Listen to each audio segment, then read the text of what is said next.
बिस्मिल्लाहिर्रहमानिर्रहीम। अस्सलाम वालेकुम नाज़रीन, आप यूट्यूब चैनल देख रहे हैं। मैं इमरान खान हूँ। ख़बरें तो नाज़रीन बहुत सारी हैं, लेकिन एक ऐसा लतीफ़ा कर दिया पीएमएलएन ने। मैं चाह रहा हूँ कि आपका ज़रा मूड अच्छा हो जाए।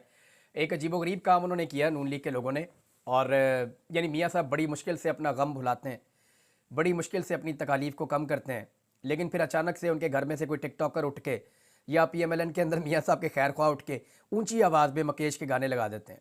एक तो गाने लगाते हैं मकेश के, मियाँ साहब को दुखी करते हैं, और लगाते भी ऊंची आवाज़ में, मियाँ साहब को मज़ीद दुखी कर देते हैं। इन्होंने ऐसा एक नया कारनामा किया है, मैं आपको पढ़ के सुनाऊंगा तो आपके भी 14 तबक रोशन हो जाएंगे। आप हैरान हो जाएंगे कि इस किस्म का कॉन्फिडेंस होना चाहिए, यानी हद हो गई है। मुझे एक लतीफ़ा याद आ गया, आज थोड़ा सा मूड अच्छा, आपको लतीफ़ा भी सुना देता हूँ। एक बचपन में ना हम एक कहानी, एक लतीफ़ा टाइप की सुनाते थे। एक दोस्त, वो कहते थे एक औरत थी और उसके 3 बाल थे सर पे। तो वो चली जाती है ब्यूटी पार्लर में और वहाँ जाके बोलती है कि मेरे बालों की आप चुटिया बना दें। तो वो चुटिया करने लगती है तो एक बाल टूट जाता है, तो 2 बाल रह जाते हैं। अब जब 2 बाल रह जाते हैं तो वो कहती है नहीं, आप स्टाइल चेंज कर दें मेरे बालों का, आप चुटिया रहने दें। तो एक बाल और टूट जाता है, तो सिर्फ एक बाल रह जाता है उसके सर पे। तो वो खातून उसे कहती है नहीं, अब आप रहने दें, मैं बाल खुले छोड़ के चली जाऊंगी। ये हम बचपन में सुनते थे लतीफ़ा। तो यहाँ ना मियाँ नवाज शरीफ साहब का भी एक ऐसा ही हाल है। और मियाँ साहब कहते थे ना, पल्ले नहीं तेला दे कर दी मेला मेला। तो मियाँ साहब के पल्ले तेला भी नहीं रहा, तो मेला मेला कैसे हो रहा था ये देखिए आप। ये जनाब लाहौर में कुछ जगहों पे रिपोर्ट हो रहे हैं कि बैनर्स लगे हुए हैं और मियाँ साहब को कोई बहुत बड़ा चे गवेरा बना के पेश करने की कोशिश की जा रही है। और जी पीपल चॉइस 2024 ये कोई वेबसाइट है, मैंने इसको देखा, खोल के भी देखा, तो यहाँ मियाँ साहब का मुंह खुला हुआ है, आपको नजर आएगा। वेबसाइट को जब आप खोलेंगे, बीच में कोई कॉन्टैक्ट नंबर भी है, वो अजीबोगरीब चीज़ें इसके अंदर लिखी हुई हैं।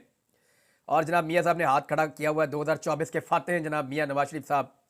और साथ में हमजा शहबाज की फ़ोटो है, उसने भी मुक्का बनाया हुआ है। एक तरफ को मरियम नवाज है, एक तरफ को शहबाज शरीफ साहब है जो है वो कफ ऊंचा करके, और पीएमएलएन का लोगो भी लगा हुआ है। तो मियाँ नवाज शरीफ साहब का जनाब ये कोई वेबसाइट है, पीएमएलएन के लोगों की होगी।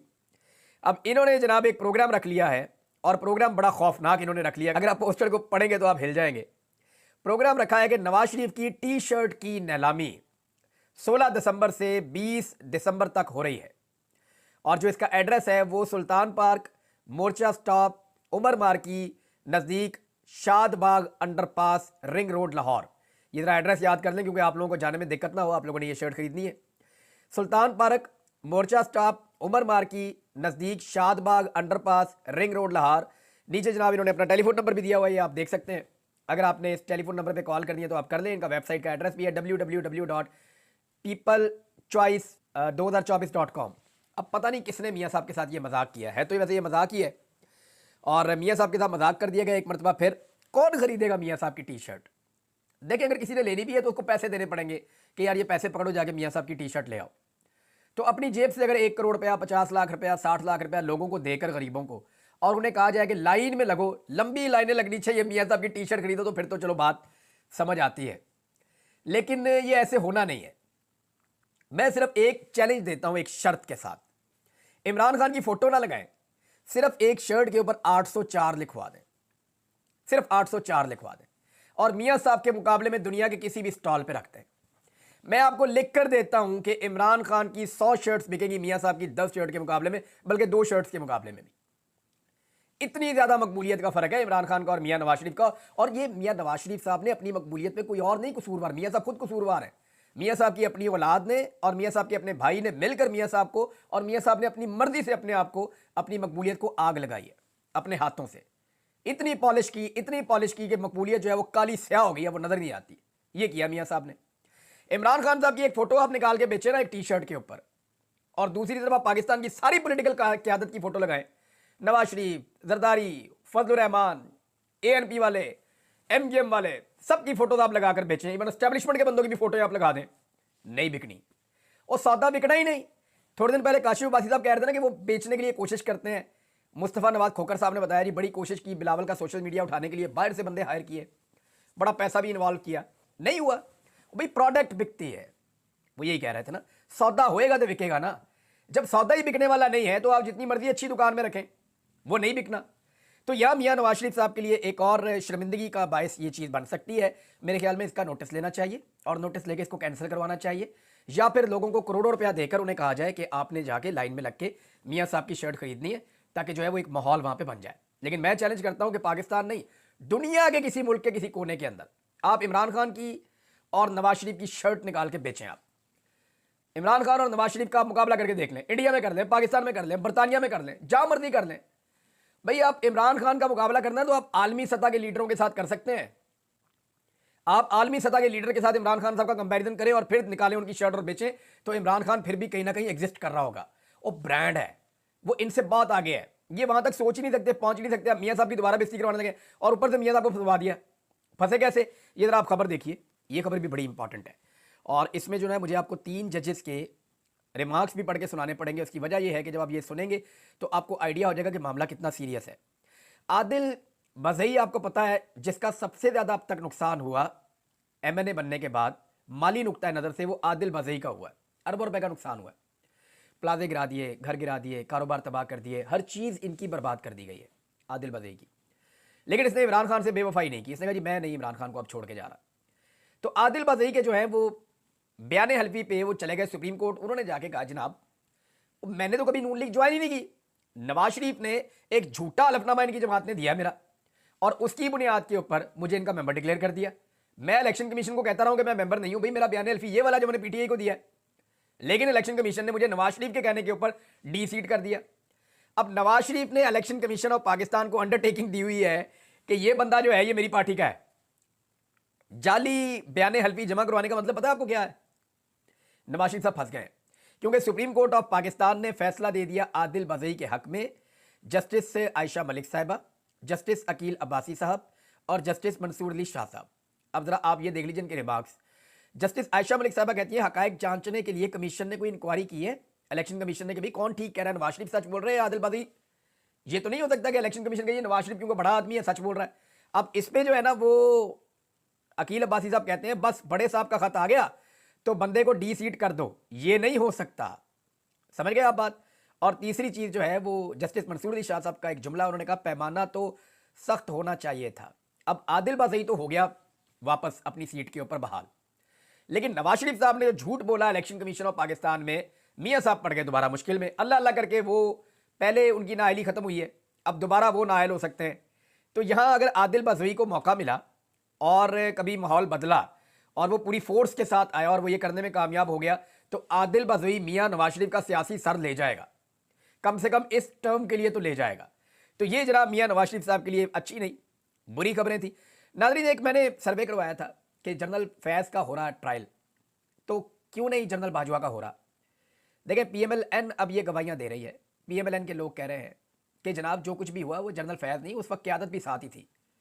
और देखें, जनरल बाजवा के दौर में जनरल फैज़ ने जब करप्शन की तो इसकी इंक्वायरी 2017 में हो गई थी और साबित हो गया था कि जनरल फैज़ इसके मुजरिम है। लेकिन बजाय इसके कि जनरल बाजवा इसके ऊपर उनको सजा देते, जनरल बाजवा ने उन्हें DGISI बनवाया और फिर उनसे बहुत काम भी लिए। आप सब जानते हैं 2018 में क्या काम हुआ, 2019 में क्या काम हुआ, 2020 में क्या काम हुआ, और फिर उनको हटाकर एक और अपनी मर्जी का DGISI ले आए। ये जनरल बाजवा ने किया था ना। तो जनरल बाजवा के खिलाफ कार्रवाई क्यों नहीं होती? मैंने इसके ऊपर एक सर्वे करवाया। इसार राणा साहब ने, एक सीनियर जर्नलिस्ट हैं, उन्होंने कहा कि क्या जनरल बाजवा को कटहरे में लाया जाएगा? ये बड़ा इंपॉर्टेंट क्वेश्चन है। मैंने जब ये सवाल उठाया तो इसमें बहुत अजीब किस्म का रिएक्शन लोगों का आया है कि जनरल फैज़ पे कार्रवाई हो रही है, बहुत अच्छी बात है, क्या जनरल बाजवा पे भी होनी चाहिए, हाँ या नहीं? तो 97% लोगों ने, बहुत बड़ी तादाद में लोगों ने इसमें वोटिंग की है, बहुत बड़ी तादाद में, और 97% लोगों ने यह कहा, 97% लोगों ने, कि जनरल बाजवा का भी एहतसाब होना चाहिए, यानी उनको भी कानून के कटहरे में लाना चाहिए। कितनी क्लैरिटी है पाकिस्तानियों के दिमाग में कि जनरल बाजवा का भी एहतसाब होना चाहिए, उन्हें भी कानून के कटहरे में लाया जाना चाहिए। इतनी क्लैरिटी है आज पाकिस्तान में, ये पाकिस्तान की खुशकिस्मती है। लिहाजा जनरल बाजवा को भी इसमें कटहरे में आना चाहिए, उसूलन तो आ जाना चाहिए। लेकिन मैं एक टेलीफोन कॉल सुन रहा था, जनरल बाजवा एक शख्स से बात कर रहे थे और तकरीबन 1 घंटे से ज़्यादा लंबी कॉल थी। मैं स्पीकर फ़ोन पे सुन रहा था और मैं सवालात लिख कर दे रहा था कि ये भी पूछ लो, रिक्वेस्ट कर रहा था कि आप ये भी ज़रा पूछ लें। वो एक तरह से मुझे मेरे सवालों के जवाब मिल रहे थे। उस आदमी की मेहरबानी कि वो जनरल बाजवा से बात कर रहा था, मैं जानना चाहता था कि ये बंदा क्या सोच रहा है। तो उस दिन मुझे एक बात का तो बड़ा एहसास हुआ कि यार ये बंदा था जिसके पास इतनी ताकत थी और ये स्याह और सफ़ेद का मालिक इस मुल्क में बना हुआ था। यानी बहुत ही सतही नौइयत का जनरल बाजवा का मुझे दिमाग महसूस हुआ उस टेलीफोन कॉल के नतीजे में। उससे पहले भी वो हमारे साथ जब मुलाकातें करते थे तो मैं बहुत इंप्रेस कभी नहीं हुआ उनसे। बहुत सारे और लोग भी, हम बाहर निकलते थे सहाफ़ी तो हम बाद वक़्त हँसते थे, यार ये हमारे आर्मी चीफ़ हैं, ये किस तरह बातें करते हैं ये। लेकिन जनरल बाजवा जो हैं वो उनसे जब ये बातें की तो उसने जनरल बाजवा ने एक बात की थी उस बंदे को, मुझे वो याद आ गई कि आप आर्मी चीफ के प्रोटोकॉल्स को नहीं जानते, कुछ भी हो जाएगा, फौज कभी भी अपने किसी आर्मी चीफ को उसकी रिटायरमेंट के बाद भी ना उंगली लगाएगी ना लगाने देगी, इस तरह का उनका बयान था। इससे मिलते जुलते उनके अल्फाज थे।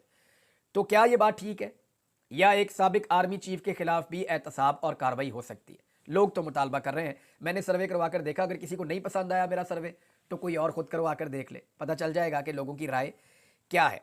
पाकिस्तान तहरीक इंसाफ को नाज़रीन एक बात समझ आ गई है कि ये हुकूमत पाकिस्तान तहरीक इंसाफ के आगे आगे भागती रहेगी। जब भी मुज़ाकरात की बात होगी, देखिए पहले पाकिस्तान तहरीक इंसाफ मुज़ाकरात करती नहीं थी। वो ये कहते थे चोर हैं, डाकू हैं, फ्रॉडी हैं, इनके साथ हम क्या बैठे, हमारा मैंडेट चोरी करके आकर बैठे हुए हैं। वो एक ऑब्वियस गुस्सा था। 8-9 महीने हो गए पाकिस्तान तहरीक इंसाफ उस कैफियत में है कि यार हमारा मैंडेट है, हमारे बंदे जीते हुए हैं, हमारी कम से कम 3 सूबों में हुकूमत बन रही थी, पाकिस्तान में 2/3 अक्सरियत से ज़्यादा हमें मिल गई थी, हम तो बगैर मखसूस नशस्तों के साथ अक्सरियत से आगे चले गए थे। ये कैसे हो सकता है कि हमारे इतने बंदे जो हैं उनकी सीटें छीन ली जाएं? वो एक रिएक्टिव उनकी अप्रोच थी। लेकिन जब वक्त गुजरा है तो अब पाकिस्तान तहरीक इंसाफ ने कहा आओ जी मुज़ाकरात करें, बैठो, एस्टेब्लिशमेंट आ जाए, एस्टेब्लिशमेंट के नुमाइंदे आ जाए, ये जो सियासतदान आगे किए हुए हैं, आओ बैठो बात करते हैं। तो अब हुकूमत आगे लग के भाग रही है, अब पीटीआई पीछे पीछे, हुकूमत आगे आगे। और उसकी वजह जो है ना मोहम्मद जुबैर साहब ने भी बताई है। मैं वैसे आपको बता देता हूं कि पाकिस्तान तहरीक इंसाफ इनके पीछे भागती रहेगी और ये मुज़ाकरात से भागते रहेंगे, क्योंकि जो चोर होता है ना वो कभी भी पंचायत में नहीं बैठता। जो गिल्टी होता है ना वो ये कहता है पंचायत होनी नहीं चाहिए, मैंने किसी पंचायत में बैठना ही नहीं है, मैं पंचायत में आना ही नहीं चाहता। जो आदमी गिल्टी होता है, जिसका कसूर होता है, वो कोशिश करता है किसी तरह रोला पड़ जाए, मामला इधर से उधर हो जाए, मुझे बीच में बात करनी ही ना पड़े। तो इसलिए क्योंकि ये सारे चोर हैं, ये मैंडेट चोरी करके आए हुए हैं, और जब भी ये बैठेंगे पीटीआई मैंडेट की बात करेगी, इनके पास कोई जवाब ही नहीं होगा। कल इसहाक डार साहब ने तस्लीम कर लिया अपने मुंह से कि जनाब आप हमारा 2018 वाला मैंडेट वापस कर दें तो हम आपका 2024 वाला मैंडेट वापस कर देंगे। इसमें एक बात तो कंफर्म हो गई कि 2024 वाला मैंडेट पीटीआई का था। ये बात कंफर्म कर दी किसने? डिप्टी वजीर आजम पाकिस्तान ने, नवाज शरीफ का इंतहाई काबिल एतमाद साथी और समधी। उसने कंफर्म कर दिया कि हमने चोरी का मैंडेट रखा हुआ है, लेकिन इसलिए रखा हुआ है कि हमें लगता है कि 2018 में हमारा चोरी हो गया था। तो देखिए पाकिस्तान में हमेशा ही मैंडेट चोरी हुआ, लेकिन कितना हुआ? इतना सा। यानी धांधली कितनी होती थी? जो मकबूल पॉलिटिकल पार्टी होती थी एस्टेब्लिशमेंट, उसको 2, 4, 5, 10 सीटें ज्यादा दे देती थी। 2018 के तमाम सर्वे बता रहे थे कि पाकिस्तान तहरीक इंसाफ इस मुल्क में सबसे मकबूल पार्टी। तमाम सर्वे यही कह रहे थे ना 2018 में कि तहरीक इंसाफ इलेक्शन स्टेट में जीत रही है। तो उस वक्त जीतना तो तहरीक इंसाफ नहीं था।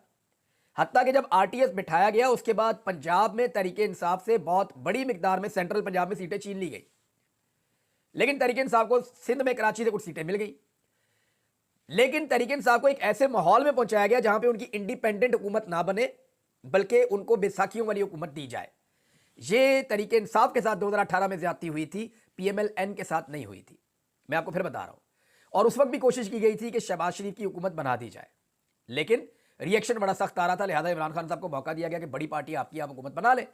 सेंट्रल पंजाब में पाकिस्तान तहरीक इंसाफ के साथ 2018 में भी धांधली हुई थी। मैं उस वक्त भी कह रहा था, आज भी कह रहा हूं, और टका के धांधली हुई थी। जहां पे हमने खुद जाकर सर्वे किया था, जहां पाकिस्तान तहरीक इंसाफ जीत रही थी, वो सीटें ये हार गए। और ख्वाजा आसिफ की सीट आप खुद गवाए, वो उस दिन हार गए थे, इन्होंने जनरल बाजवा को फोन करके अपनी सीट वापस ली। और बहुत सारी सीटें हैं सेंट्रल पंजाब की, वहां पीएमएलएन इलेक्शन जीती नहीं थी, उनको जिताया गया था, उनको एक पोजीशन में लाया गया था कि जब कभी मौका होगा इमरान खान साहब की टांग खींचनी होगी, बैसाखियां छीन लेंगे, टांग खींच लेंगे और हुकूमत तब्दील कर देंगे। तो एक्चुअली तो 2018 में इमरान खान का मैंडेट छीना गया था, लेकिन पीएमएलएन ने एक बयानिया बनाया हमारा छीना गया। लेकिन एक चीज है, आज इसहाक डार साहब ने एतराफ जुर्म कर लिया कि जनाब ठीक है हमने मैंडेट चोरी किया हुआ है, लेकिन हमारा 2018 वाला मोड़ दो, हम आपको 2024 वाला मैंडेट दे देंगे। तो ये एतराफ जुर्म के बाद चीजें क्लियर है। ये मुज़ाकरात क्यों नहीं करेंगे? इसलिए कि चीजें चोरी की है इनके पास, चोरी का माल रख के मुज़ाकरात करेंगे तो वो वापस करना पड़ेगा, उसूली बात पे आना पड़ेगा। मोहम्मद जुबैर साहब कहते हैं कि शहबाज शरीफ मुज़ाकरात नहीं चाहेंगे, क्या वो अपनी हुकूमत का तख्ता होने देंगे? शहबाज शरीफ इसलिए एस्टेब्लिशमेंट के साथ जुड़ते हैं कि एस्टेब्लिशमेंट इमरान खान को ठिकाने लगाए और हम अगले 4.5 साल हुकूमत करते रहें। ये जनाब मोहम्मद जुबैर साहब का बयान है, और बात ठीक है उनकी भी। तो शहरा 2 में नादरीन इमरान खान साहब और बुशरा बीबी दोनों पर फर्द जुर्म आयद कर दी गई है। दोनों ने सेहत जुर्म से इनकार किया, लेकिन एक बात आप याद रखिएगा कि इसमें भी इमरान खान साहब को सजा ही होनी है। जितने भी केसेस हैं ना उनमें होनी इमरान खान साहब को सजा ही है। फिर जो हायर कोर्ट्स हैं वहाँ जाके इमरान खान साहब की बचत हो जाए तो वो एक अलग बात है। लेकिन ये एक पैटर्न है कि इस निज़ाम ने इमरान खान के ऊपर जो भी केस बनाया और जो भी केस चला अदालत के अंदर, वो ऐसे यरगमाल माहौल के अंदर चला कि वहाँ इमरान खान साहब को सज़ा हर हाल में दी गई है। नाज़रीन, एक और चीज़ है, और ये पाकिस्तान तहरीक इंसाफ ने इसको हाईलाइट किया है, ये इंपॉर्टेंट है चीज़। और ये एक ट्वीट जो है मरियम औरंगज़ेब ने किया, वहाँ से ये मामला सारा खुला है। मामला ये है कि मुस्लिम लीग नून को दावतनामा दिया गया था, जो चीन की सियासी जमात है उसकी जानिब से, मगर पंजाब हुकूमत सरकारी मुलाजमीन के हमरा सरकारी खर्च पर दौरा करने चीन पहुँच गई है। आवाम के टैक्स का पैसा ज़ाती दौरों पर खर्च किया जा रहा है और अस्पतालों में अद्वियात की कमी का सामना है। एक तो ये इशू, यहाँ से आप ये देख लें। दूसरा मैं आपको इसकी एक चीज़ और बताता हूँ कि 10 दिसंबर को ट्वीट